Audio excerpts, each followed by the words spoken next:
নমস্কাৰ ৰাইজ, একে কোবে আহি ঘৰ পালোহি। ফ্ৰেছ হৈ ভিডিঅ'টো আকৌ ষ্টাৰ্ট কৰিছোঁ। মই যে চুলি কাটিছিলোঁ সেয়া ঘৰত গম নাপায়। আহকচোন আপোনালোকক মা আৰু দেউতাৰ ৰিয়েকশ্যনটো দেখুৱাওঁ।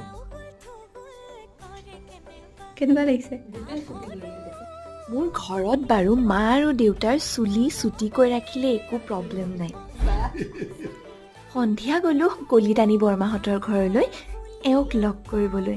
এতিয়া কলিতানী বৰমাহঁতৰ ৰিয়েকশ্যনটো আপোনালোকে চাওকচোন, কিমান গালি দিলে মোক।